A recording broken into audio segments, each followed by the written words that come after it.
Akkam jirtu hordoftoonni TV Araaraa Martinuu baga waggaa haaraa 2016 gaangeessan. Qophiin kun kan isiniif dhiyaatu daa'imman biqiltuu araaraatiin yoo ta'u qophiilee barbaachisoo kan ta'an of keessatti hammatedha. Qophiilee kana qindeessuun kan isin waliin turu ana Sichan Badhaasaa fi ana Naanaatiin Darajjee yoo taanu hanga dhuma sagantaa keenyaatti nu waliin tura. Maarree sagantaan kun qophiilee mimmiidhagoo barsiisoo fi hawwatoo ta'an qabatee isiniif dhiyaateera. Isinis amma dhumaatti yoo nu hordoftan waan hedduu akka irraa hubattan abdii guddaa qabna.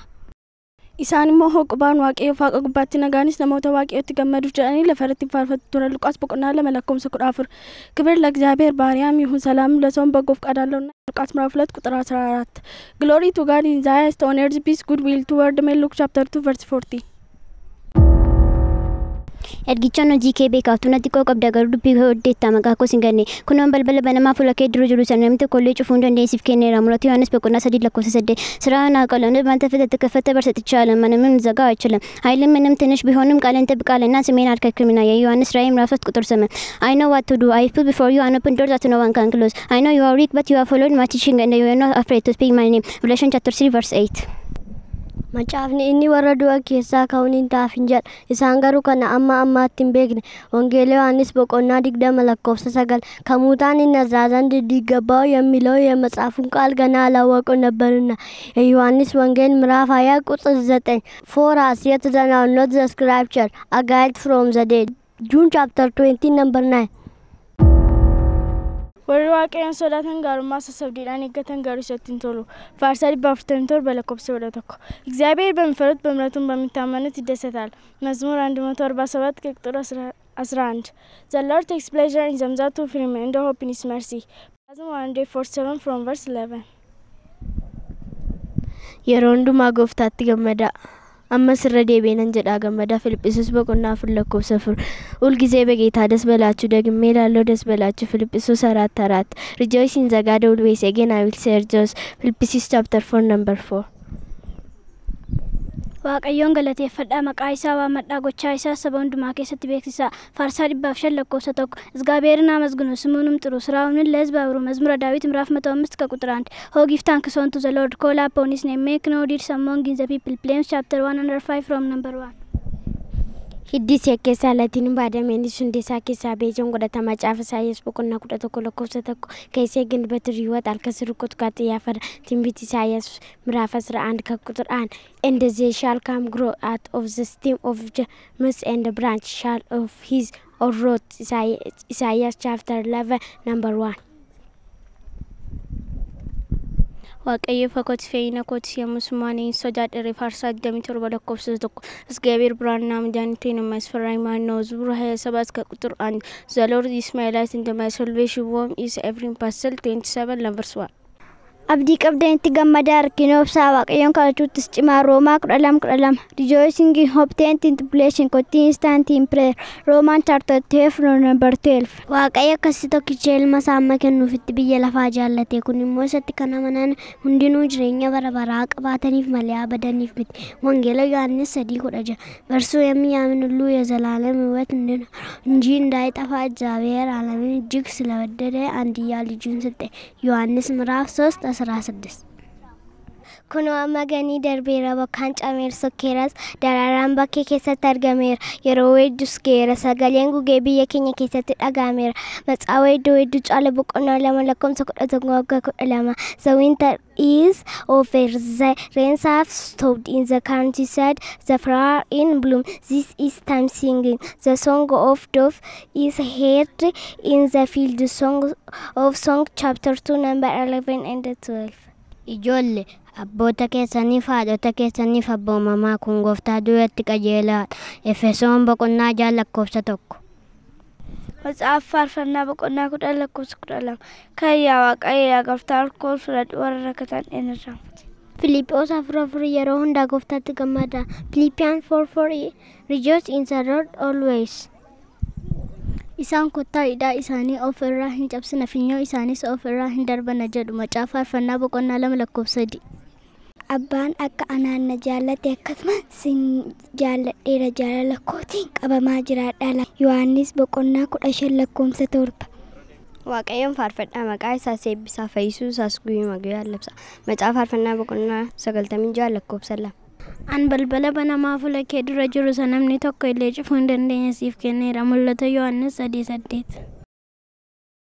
Inni kun jalqabee Waaqayyo bira ture. Yohaannis boqonnaa 1:2 እሱ ድሮም ጀምሮ እግዚአብሔር ጋር ነበረ። ዮሐንስ 1:2 Macaafa faarfannaa 3:3 ati garuu yaa Waaqayyo naannoo kootti gaachana naaf hin taata ati ulfina kooti mataa koo sololiin qabda አቤቱ ጌታዬ መጠጠጊያዬ ነህ ክብሬንና ራሴን ከፍ ከፍ የምታደርገው አንተ ነህ Waaqayyo tissee kooti ani homaa hin dhabu. Macaafa faarfannaa 23:1.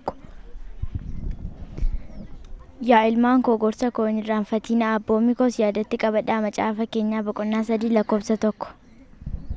Isaa warra Waaqayyoon jaallatan wanta hamaa jibbaa inni lubbuu warra isatti of kennanii hin eega harka jal'oota irraas isaan hin oolcha. Macaafa faarfannaa boqonnaa 97:10. Luqqisii amma dhiyaatirraa barnoota guddaa akka argatan shakkii hin qabnu. Ammallee qophiin keenya akkuma itti fufetti jira. Nu hordofaa. Ayyaana gaarii.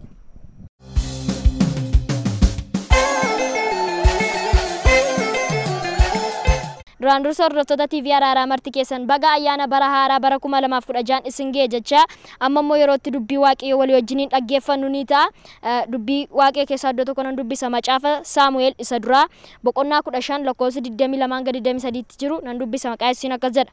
Saamu'eel immoo dhuguma Waaqayyo nama dubbii isaa dhagee abboomamutti akka gammadu qalma gubaa fi aarsaatti in gammadaaree. Kunoo abboomamuun aarsaa irra hin caala dhaggeeffachuunis morma korbeessaa hoolaa dhiyeessuu irra in wayyu. Abboomamuun diduun cubbuu hooda sobaati. Xiqqeeffachuunis jal'ina akka Waaqayyo tolfamaa waaqeffachuuti. Sababii ati dubbii Waaqayyoo tuffatteef innis akka ati mootii hin taaneef si tuffatee jedha. Ameen. Amma moga dubbii amma dhageenya irratti boqoo keenya xiqqoo ishee qabanne Waaqayyoon ni kadhanna. Yaa Waaqayyo gooftaa yeroo kanaaf saatii kana waan nu laatteef galanni ulfinni siif haa ta'u. Yeroo kanaa booddee qabnutti immoo ati darbi. Dubbii kee amma dubbatamu kan ammoo dubbii jireenyaa nuuf godhi. Sammuu tokko tokko nuuf bani. Yaada keenya gara dubbii keetti akka qalbeeffannuuf ati nu gargaari. Hafuurri hamaa nu qoru barbaadu maqaa Yesuusiin kan cabeeru haa ta'u. Maqaa Yesuus Kiristoosiin ameen. Keessan ol jedhaa ga'arra dubbii Waaqayyoo iddoo tokkoon isinii dubbadhutu jira. Akkuma macaafa ammaa dubbisee kee keessatti maalidha? Saamu'eel keessatti gaafa inni dubbatu Saa'ol Waaqayyoof abboomamuu diduu isaadhaan Waaqayyo aaree waan inni dubbatedha.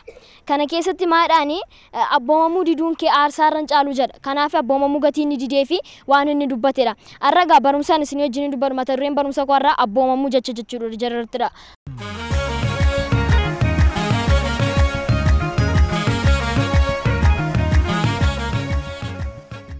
Abboomamuu jechuun maal jechuudha isa jedhu duran sanitti abboomamuu jechuun dubbii Waaqayyoo yookiin wanta dhagaan wanta jedhaman tokko hojiirra oolchuu isa jedhudha jechuudha. Abboomamuu kana keessatti miidhaa abboomamuu fi faayidaa abboomamuu isinitti hima. Jalqaba irratti faayidaan abboomamuu maal jedhuuf qabxii sadiin kaaseera. Qabxii sadii keessaa isa tokkoffaan isiniif dubbisa akkas jedha. Abboomamuun du'a jalaa nama oolcha jedha. Eenyutu abboomamee du'a jalaa oole isa jedhu walii wajjin ni ilaalla. Kan abboomamee du'a jalaa oole eenyudha isa jedhuu fi seera uumamaa boqonnaa 6 lakkoofsa 9 Anne dubbisni akkas jedha. Nohi abboomamee markaba hojjechuu isaa jedha. Kana keessatti gaafa dubbatu akkas jedha. Nohi dhaloota sana keessatti nama qajeelaa, nama balleessaa hin qabnes ture. Inni karaa Waaqayyoo irra deddeebi'uudhaan Waaqayyoo wajjiniin jiraata. Hiddi dhaloota sanyii Nohi kanatti fufee in lakkaa'ame jedha. Maal jedha kanatti fufee in lakkaa'ame jedha. Waaqayyo akkas jedhee Nohi gaafa biyya lafaa keessatti sabni biyya lafaa jiraatu kuni namoonni biyya lafaa jiraatan kun dubbii Waaqayyoo dhaga'uu yeroo isaan didanitti Waaqayyoo biyya lafaa kana jechuun nama uumuu isaatti nan gaabbe jedhe yookiin nan jibbe jedha. Biyya lafaa kana balleessuuf kee yeroo sanatti biyya lafaa kana balleessuuf kee nama dubbii isaa dhagee nama tokko argate. Innis eenyudha? Nohiin argate. Sanaan booddee Nohiin erga argate akkas jedhe Nohiin. Yeroo Nohi kan argateeni akkas ni jedheeni.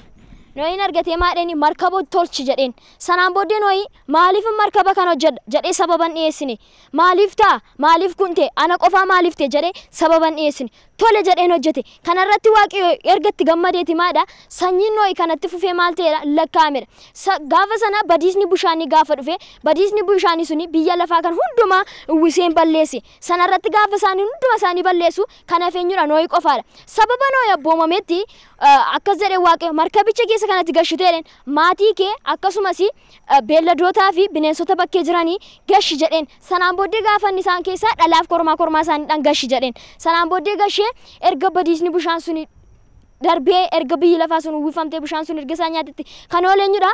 Nohi qofaatu oole maatii isaa fi warra sanatu qofaatu maal ta'e oole warroota beellada sana bineensota sanatu oole. Kana keessatti ga'anii kan isinitti himu yoo isin abboomamtanii dubbii Waaqaa dhageessanii du'a jalaa ooltu. Sababa isin du'a jalaa ooltanitti immoo hiriyyaan kee tokko sababa keetti du'a jalaa ooluu danda'a. Sababa keetti biyyi kun du'a jalaa ooluu danda'a. Kanaaf abboomami. Nunis har'a maal gochuu qabna? Abboomamuu qabnaan jedha. Qabxii isa lammaffaatti yeroon isinii darbu qabxiin lammaffaa akkasadha. Abboomamuun eebba fida. Eenyutu abboomamee eebbifame kan jedhu wajjin ilaala. Seera uumamaa boqonnaa 12 lakkoofsa 1 yoo isa dubbisu nan dubbisan qaasiin akkas jedha. Waaqayyo gaaf tokko Abrahaamiin biyya kee keessaa lammii kee keessaa maatii kee abbaa kee keessaa ba'iitii gara biyya ani si agarsiisu dhaqi jedheen. Ani saba guddaa sin godha sin eebbisa maqaa kee nan guddisa eebbas in taataa jedhe. Ameen. As keessatti gaafa ni dubbatu maadheeni biyyan sitti agarsiisu qomoon sitti agarsiisu gaafa dubbatu maatii kee dhiisii abbaa kee dhiisii hunda dhiisii qomoo kee warra ta'an hundumaa dhiisiitti biyyan sitti agarsiisu dhaqeedha.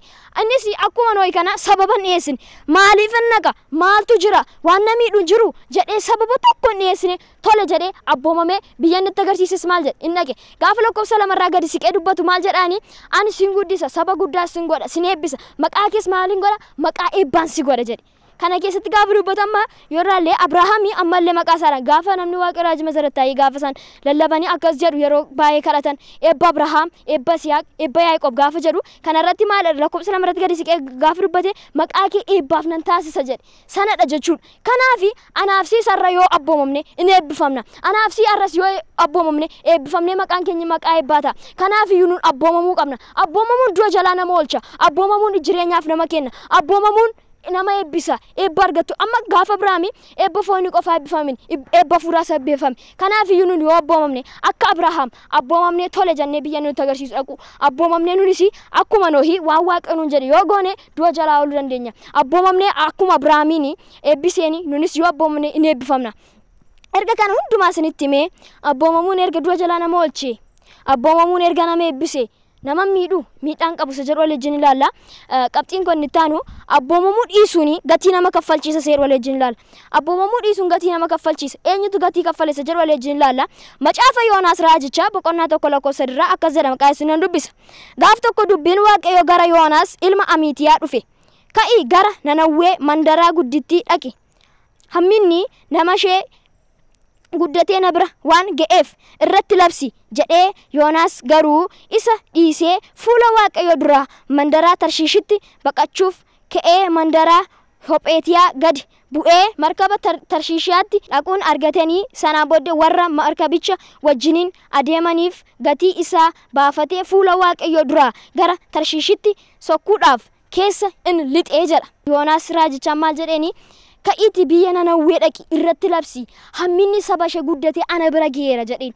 Sanaan booddee garuu Yoonaas maal jedheeni lakki jedhee fuula Waaqayyo dura baqachuudhaaf gara Tarshiishitti markaba Tarshiish qabatee deeme. Sanaan booddee tuni deemaa jiruuti galaanni sana keessatti galaana inni deemaa jiru qilleensi dhufe sanaan booddee doonii inni keessa jiran sana doonii isaan sabni baay'ee keessa jiru sani raafame. Sanaan booddee gaafa raafamu maal godhanii ixaa buusanii sanaan booddee hixichi eenyurra bu'e Yoonaas irra gaafa bu'u Yoonaasiin gaafa isaan gaafatan waan baay'eetti hime Yoonaasis sana keessatti gara qurxummii keessa guyyaa 3 fi halkan 3 bulee jedha.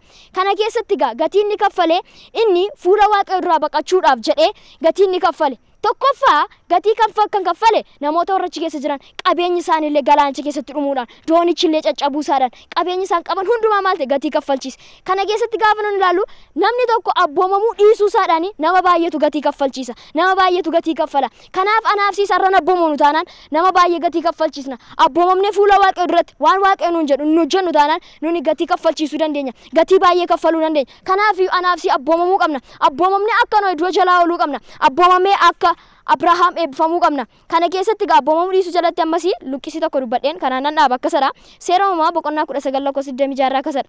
Haati manaa Loot garuu dugda ishee duuba gara booddee ishee millattee utubaa soogiddaa taatee hafte jedha.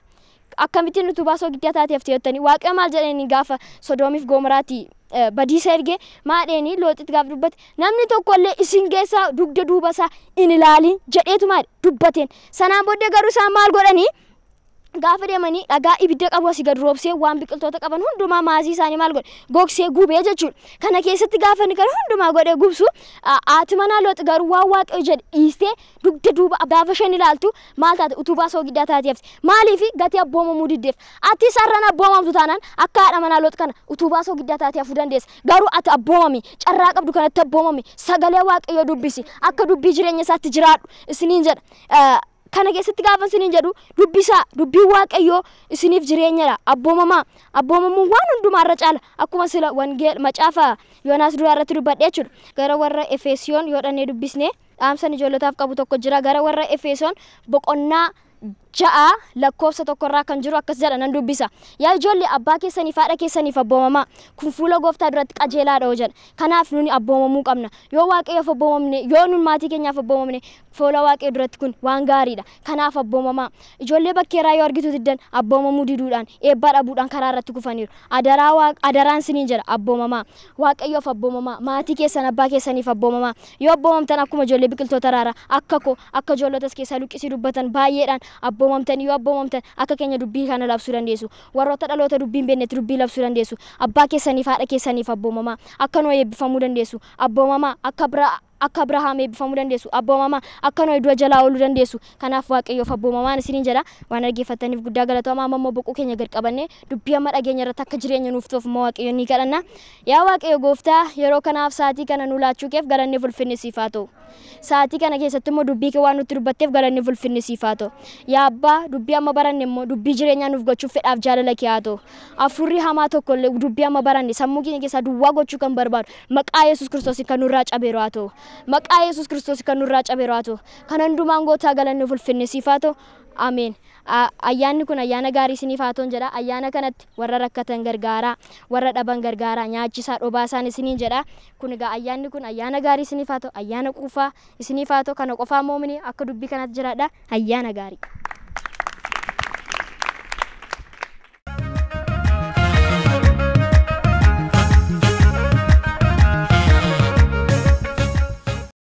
Obboleessa keenya falmataa Waaqayyo si eebbisu jecha lallaban dhiyeessan akka eebbifamtan shakkii hin qabnu.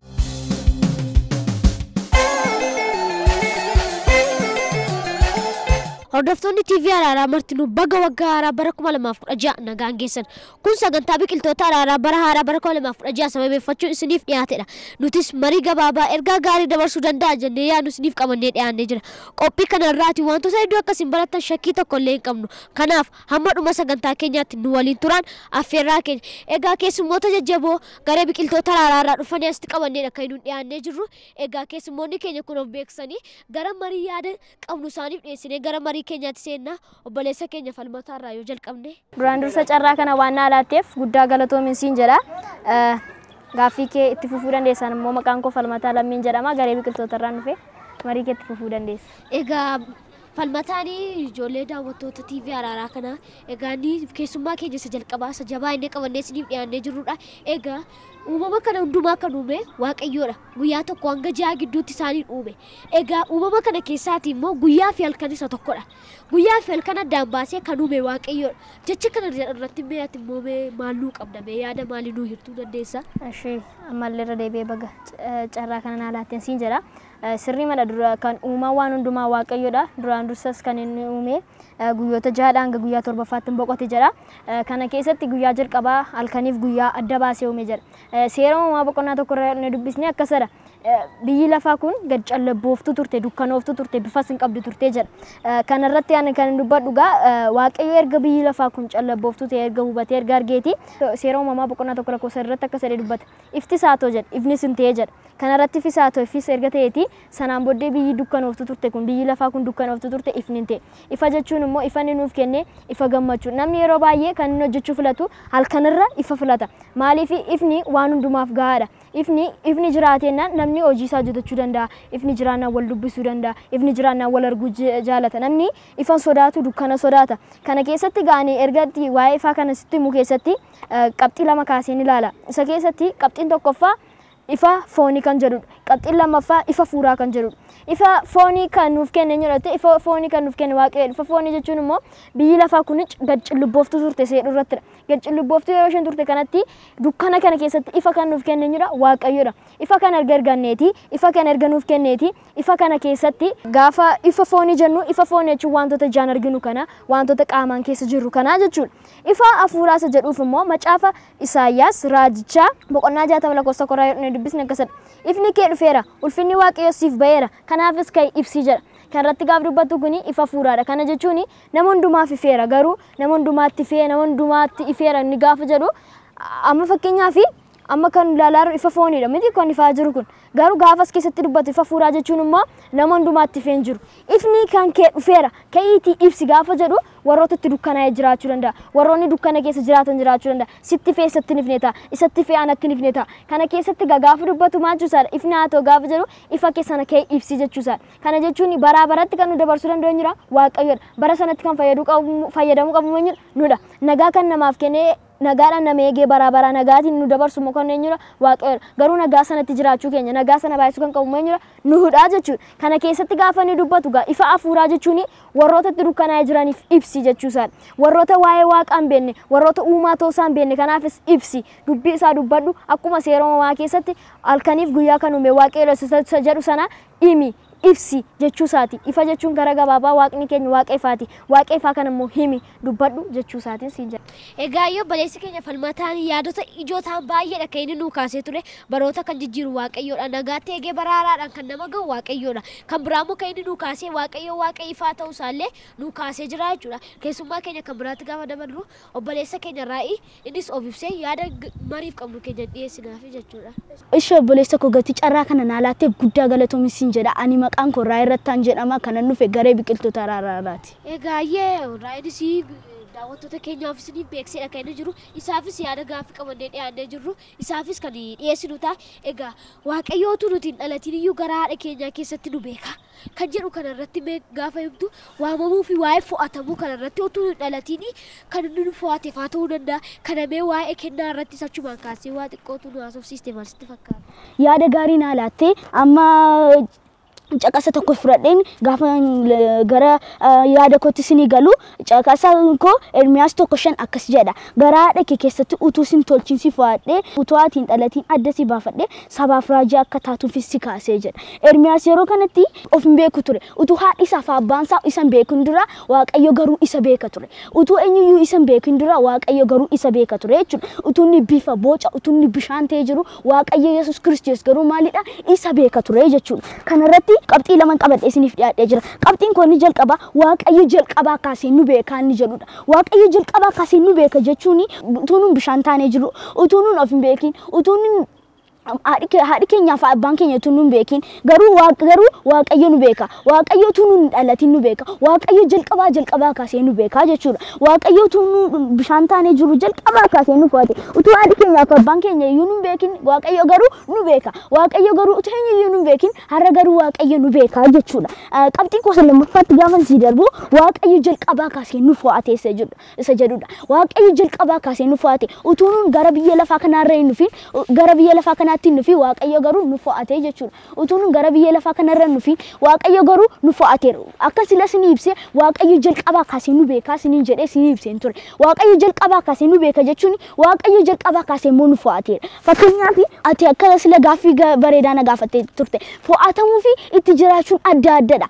Fakkeenya gaafa sii fudhadhu namni gara biyya lafaa kanatti kennaatu laatamiiniif dhufu hin jiru. Garuu immoo kennaa isaatti kan jiraatu maalidha? Muraasadha. Kennaa isaatti kan jiraatu muraasadha jechuudha. Kennaa isaatti kan jiraatu muraasa gatii ta'eefidha kan nuni bakka keenya malee qabannee jirru jechuudha. Bakka kanarratti goolitti cuunfee kanan si dabarsuu barbaadu jalqaba kaasee Waaqayyo akka nu beekun sitti mu barbaada. Qabxiin koo lammaffaa irratti immoo jalqaba kaasee Waaqayyo akka nu fo'ate jalqaba kaasee immoo Waaqayyo akka kennaa nuuf filaateen sinii ibsuu barbaada. Gatii carraa kana naalaatteef galatoomi siin jedha. Egaa ayyaatti sobbaleessa koonaa baay'ee galatoomisin jecha innis qabxiiwwan ijoo baay'ee akka inni nu kaasee ture isa keessaati fo'atamuu fi waa'ee dhiyootuu nuumabiin nu beeka jedhee nu dubbatee jira. Egaa hordoftoonni TV Araaraa martuu ammallee nyaachaa dhugaa maatii keessa faana taatanii akkasuma nu hordofaa jirtan beekna abdii guddaas akka nu qabnu. Egaa sagantaa keenya gara goolabaatti finnee jirra. Egaa ammallee akkasuma ayaataan nu hordofaa isiniin jenna. Irra deebi'ee ammas ayyaana gaarii.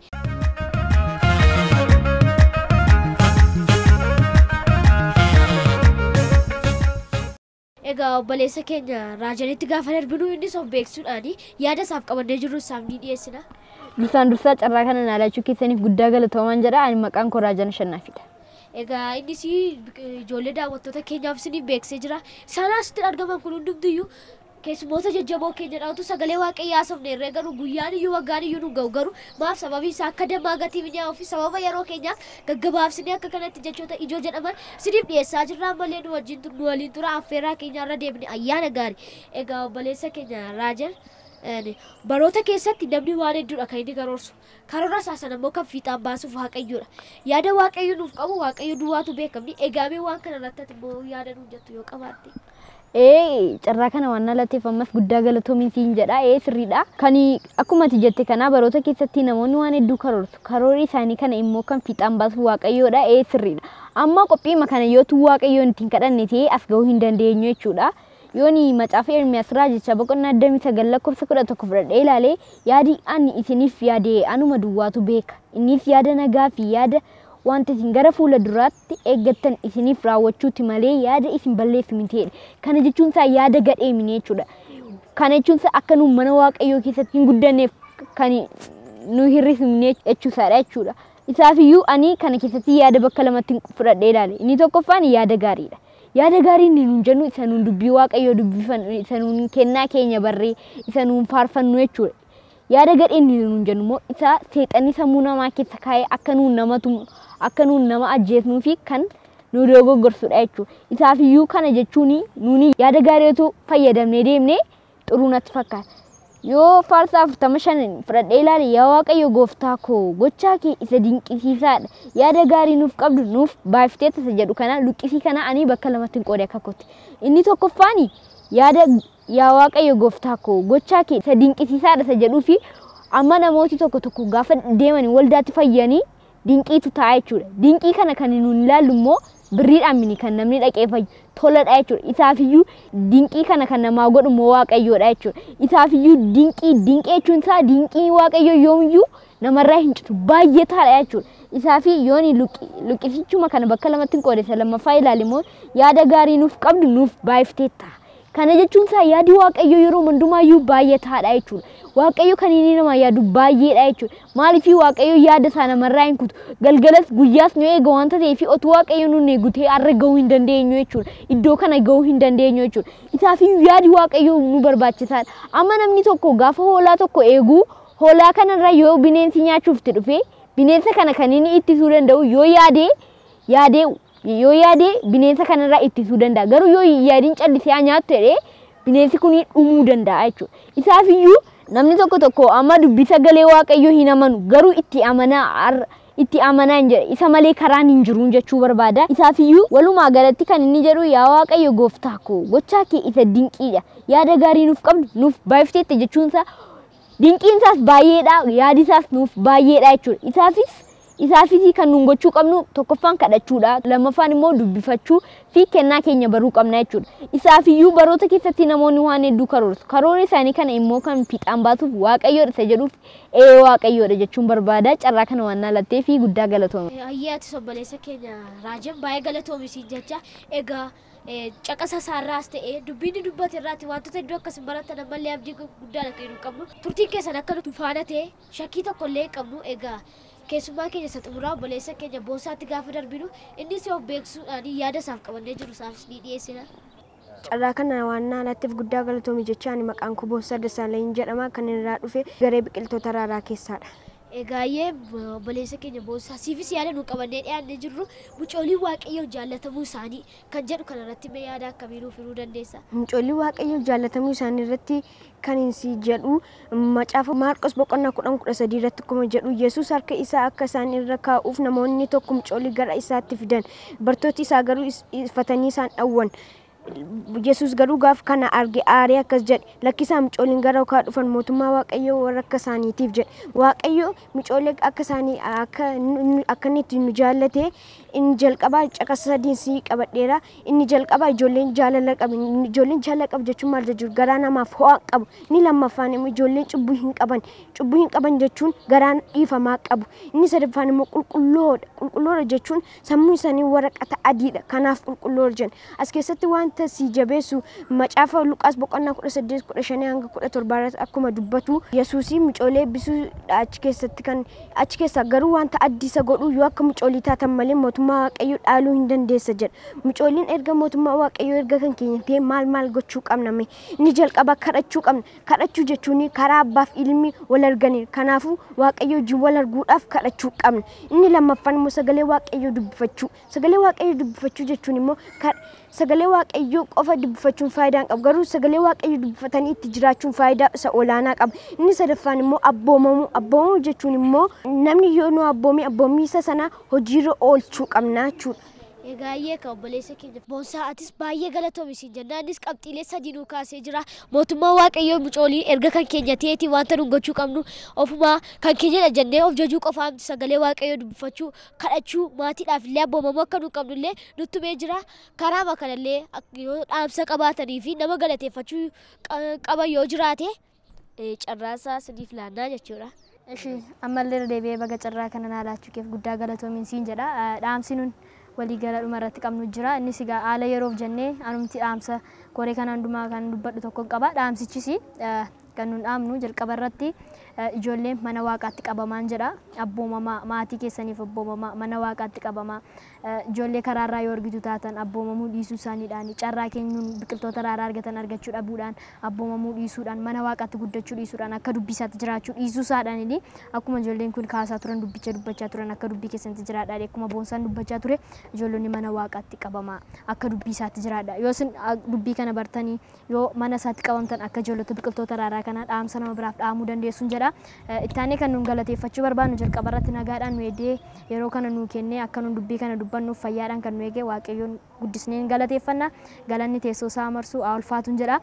Ittaansuudhaan kan nun galateeffannu waldaa araara waaqayyoo addunyaa kana akka kanatti akka nun teenye dubbii waaqa dubbannuuf yeroo isaanii nuuf kennuudhaan akkasuma warroota kaameeraa nu waraaban hunduma isaaniidhaan guddaa galatoomaa jenna. Akkasumallee abbaa mul'ataaf hundeessaa waldichaa raajii masarat taayee isaaniin illee guddaa isaan galateeffanna. Kana taansuudhaan kan nun galateeffannu immoo maatii keenyadha. Maatiin keenya mana waaqaa dhaqaa jedhanii abbaan keenya faatii keenya nu jajjabeessuu isaaniidhaan dubbii waaqaa baradhaa dheeressan nu jajjabeessuu isaaniinis baay'ee galateeffannaa guddaa galatoomaanna. Dhumarratti kan nun galateeffannu barsiisota keenyadha. Bakka riyyaatti akka riyyaa ta'anii akka abbaatti abbaa ta'anii akka haadhaatti haadha ta'anii akka obbolaatti obbolaa akka obboleettiitti obboleettii ta'anii kan nu gargaaraa turan barsiisaa keenya Baacaa akkasuma barsiisaa Zalaalam akkasuma barsiistuu Burtukaan akkasuma barsiistuu Maartaadhaan guddaa galatoomaa jenna. Waaqayyo isaan eebbisan jedha. Galatoomeetis. Hayyee kaatis baay'ee galatoomi jecha. Egaa hordoftoonni keenya qophii nu namaaf qabannee jirru kanumadhaan deemnee ayyaana gaarii isiniin jecha. Hayyee kanuma irratti dhaamsa nuun xumuraan nu qabnu. Ayyaana kanatti warra dhaban gargaaraa, nyaachisaa, obaasaa ayyaana gaarii.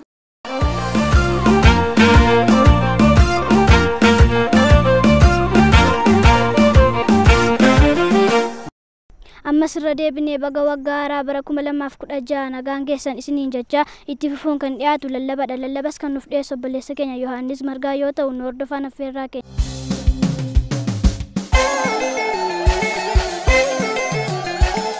Maqaa waaqayyoo waaqa keenya barbaraan kan eebbifame haa ta'u.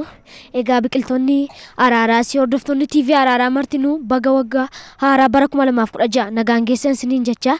Egaa ani immoo iddoo kanatti kan dhiyaadhee jiru sagalee waaqayyoo dubbii waaqayyoo keessaa iddoo tokko isiniif dubbisee isiniif hiruufdha jechuudha. Egaa iddoo tokko walii wajjin dubbisnee mataa keenya gadi qabannee waaqayyoon kadhanna. Dursa sagalee waaqayyoo dubbifannee Isaayyaas raajicha boqonnaa 9 lakkoofsa 1 irraatiin nan dubbisa akkas jedha. Warri dhiphina keessa turan si'achi dukkana keessa hin jiraatani. Inni bara durii biyya Zaabiloonii fi biyya Niftaalem gad deebise, bara dhufutti immoo biyya Yordaanos gamaa fi Galiilaa isa saba kan warra kaaniif ulfina ni kenna. Sabni dukkana keessa jiraatu ifa guddaa ni arga. Warri gaaddidduu du'aa jala jiraataniifis ifni guddaa ni ba'a jedheedha jechuudha. Iddoo kanatti kan inni dubbatu. Egaa ammoo mataa keenya gadi qabannee kadhannee sagalee Waaqayyoo wajjin dhageenya. Yaa Waaqayyo gooftaa si kadhannaa si galateeffannaa maqaan kee bara baraan kan eebbifame haa ta'u. Harki kee baatee barruun kee eegee Waaqayyo abbaa hamaa hamtu gootee hundumaa keessa nu dabarsitee danqaa diinni kaa'e hundumaa duraati cabsitee Waaqayyo abbaa bara haaraa kana waan nu geesseef immoo galanni guddaan siif haa ta'u. Kunoo yaa Waaqayyo abbaa hundi keenya eegamne otuu dhiigni keenya dhangala'ee otuu lafeen keenya cabine ammoo walitti qabamnee fuula kee dura dhaabbannee si galateeffachaa jirra. Galanni guddaan siif haa ta'u. Amma immoo sagalee kee dhageenyu kanatti immoo yaa Waaqayyo abbaa ko ati sagalee kee nuuf erguun fedhaaf jaalala kee nuuf haa ta'u. Sagalee barannu kan immoo akka qamaxxeetee laphee keenya keessatti haa qabatu qabatee ija nuuf haa godhatu waan gootu fulfaadhu maqaa isin ameen. Egaa Isaayyaas raajicha boqonnaa 9 lakkoofsa 1 kanarratti akkuma dubbatutti warri bara dur dhiphina keessa turan jedheedha jechuudha kan inni dubbatu. Warri dhiphina keessa turanii si'achi maal hin arganedha. Si'achi dukkana keessa hin jiraatan. Warri maal keessa turan? Warri dhiphina keessa turaniidha kan inni dubbatu. Inni bara durii biyya Zaabiloonii fi biyya Niftaalem gad deebise, bara dhufutti immoo biyya Yordaanos gamaa fi Galiilaa isa saba kan warra kaaniif ulfina ni kenna jedheedha jechuudha kan inni dubbatu. Egaa as keessatti luqqisii kana keessatti yoo ilaalle egaa kana keessatti barri haaraan kun bara baaliidha jennee yoo ilaalle inni jalqabaa bara dhiphina keessaa baanudha. Maal jedhee dubbata sitti? Barri warri dhiphina keessa turan achi dukkana keessa hin jiraatan. Kuni maal qabateera? Dubbii ijoo lama qabateera jechuudha. Inni jalqabaa warri dhiphina keessa turanii dhiphina keessa bara durii jiru jechuudha. Inni lammaffaan immoo dukkana keessa jiraachaa turanii. Sabni Zaabiloon fa'a dukkana keessa jiraachaa turan yookiin dhiphina keessa jiru jechuudha. Ergasiiti maal inni immoo iddoo kanatti gaafa dubbatu immoo ifni guddaan isaa hin baay'e. Ifa guddaa isaaniif lakkoofsa 2 irratti gasiqee gaafa dubbatu. Warri gaaddidduu du'aa jala jiranis si'achi gaaddidduu du'aa jala warri turanis si'achi ifni isaaniif ni baay'eedha kan inni dubbatu. Maaltu ta'e jechuudha? Duraan dhiphina keessa jiraachaa turan. Inni jalqabaa dhiphina keessaa bahu. Inni lammataa immoo yoo ilaalle dukkana keessa hin jiraan.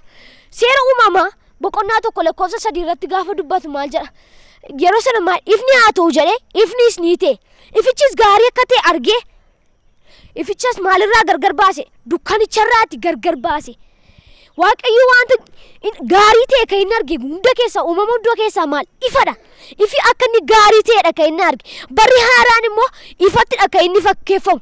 Maaf bara isa dur keessa turreerraati bara isa haaraatti gaafa ceenu jechuun wanta tokko isteeppii kan biraatti ceenerraa jechuudha. Barri sanuma baatiin sanuma guyyaan sanuma garuu maaltu jijjiirama jechuudha isarratti nutu irratti jijjiirama jechuudha. Wiixanni wiixatu mala garuu maaltu irratti jijjiirama? Eenyummaa keenya nutu guyyaa sana irratti jijjiirama. Qaama karaa foonis karaa hafuuraas maal ta'a deemna jechuudha. Irratti jijjiiramaa dhufnaa jechuudha. Barri haaraan jiru sagalee haaraatu jira malee. Barri immoo nurratti jijjiiramuu miti. Kan faayidaa guddaa qabu jechuudha. Barri nurratti jijjiiramee waa tokko gatii qaba. Garuu nun bara irratti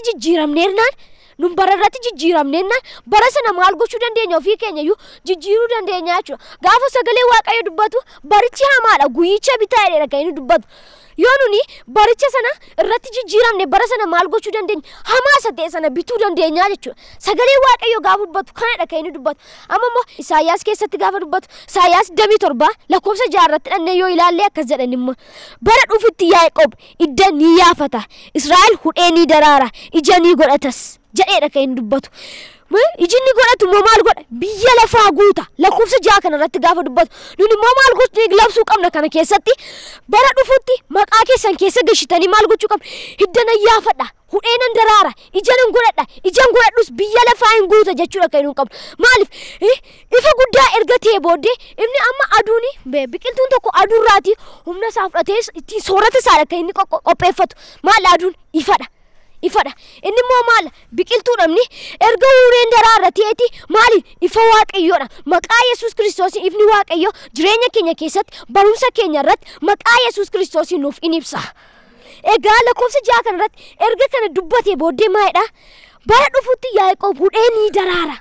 hudheeni daraarachummaa jechuudha bakka bari dhiphinni isaa darbeera inni bara guddachuu isaa miti barri kanaan booddee bara daraaru bara ija godhachuu baratti baay'achuu isaatu ga'ee jechuudha har'a maqaa Yesuusiiti baratti durka isa jiraachaa turte barri 2015 bara dhiphinaa siif ta'uu danda'a bara dukkanaa siif ta'uu danda'a inni fuuldura kee jiru maqaa Yesuus Kiristoosiin barri kun immoo bara ifaa siif haa ta'u humna dhiiga Yesuusiin hafuura sagalee Waaqayyoon siif haa jijjiiramu jedhee dubbadheera maqaa Yesuusiin siif haa jijjiiramu egaa barri kun bara akkasii ta'e immoo immoo maal gochuu qabna bara kana keessatti kan jedhu inni jalqabaa Waaqayyoon sodaachuu qabna jechuudha lallaba 5 irratti gaafa dubbatu abjuu baay'ee fi dubbii baay'ee keessa wanta waa'ee hin baafne baay'eetu jira ati garuu Waaqayyoon sodaadhu jedheedha kan inni dubbatu dubbii waa'ee hin baafne baay'eetu jiru wantoonni nama dogoggorsan baay'eetu jiru kana maal gochuu qabna nuun wantoota sana akka dogoggorreef sagalee Waaqayyoo dubbifachuu Waaqayyoon immoo maal gochuu sodaachuudha jechuudha kan inni qabu wantoota nama dogoggorsan amma raajoolii sabduufa kan nama dogoggorsan akkamitti adda baafachuu dandeenya gaafa jennu sagalee Waaqayyoo dubbifannee sagalee Waaqayyoo sanatti gaafa keessatti gaafa sagalee Waaqayyoo sanatti jijjiiramnu maal ta'an wanta namni tokko jedhu hafuura qulqulluudhaan maal gochuu jalqabna hiikkachuu jalqabna jechuudha gaafa gara hafuura qulqulluutti hiikkannu maal ta'a deema jireenya keenya ifaa deema otuu Yesuus Kiristoos yeroo sana otuuni sagalee Waaqayyoon beeku ta'eeti gaafa seexanni itti dhufe sana hin goyyomsaan ture maafin gadi fageenya sagalee Waaqayyoo qo'ateera yookaan keessa isaa jira jechuudha kanaaf akka keessa keenya galuufi kana gochuudha jechuudha kan nuun qabnu inni lammaffaan immoo of qulqulleessu inni ijoo isa kana of qulqulleessu jechuun yaada garaa foonirraati fedha foonirraati ija hojii foonirraati adda of baasu jechuudha eenyuuf jiraachuu ija hojii hafuuraaf gaafa jiraachuu jalqabnu of qulqulleessu jedhama jechuudha ija hojii hafuuraa maal jaalala obsuudha gara laafummaadha gaafa warreen kana goonu maal ta'a deemna jechuudha gara ija hojii hafuuraatti guddachaa deemnaa jechuudha egaa gatii kana ta'eef nuni bara haaraa kanatti haala kanaan deddeebi'uu qabna gaafa kana isiniin jedhu maal gochuu qabna jireenya keenya irratti labsuu bara keenya irratti labsuu maaf wanta namni tokko dubbate duutis jireenyis aboo arrabaa jala jira waan jedheefi kanaaf gaafa kana ofirratti labsuu jireenya keenya irratti dubbachuu ofirratti kakaasuu qabnaa jechuudha sagalee Waaqayyoo waan dhaggeeffataniif guddaa galatooma mataa keenya gadi qabannee Waaqayyoon hin kadhannaa yaa Waaqayyo gooftaa guddaa goones galateeffannaa maqaa kee ol qabna maqaan kee barabaraan kan eebbifame haa ta'u sagalee kee waan nu ergiteef galatoomi yeroo kana booddee qabnutti ati nuuf darbi yaa Waaqayyo abbaa ko dhaga'uu qofaa miti akka nu dhageenye yaa Waaqayyo abbaa ko akka sanyii lafa gaariirra bu'ee jireenya keenya keessatti haa ta'u ija haa godhatu waan kana hundumaa gootu fulfaadhu galatooma ayyaana gaarii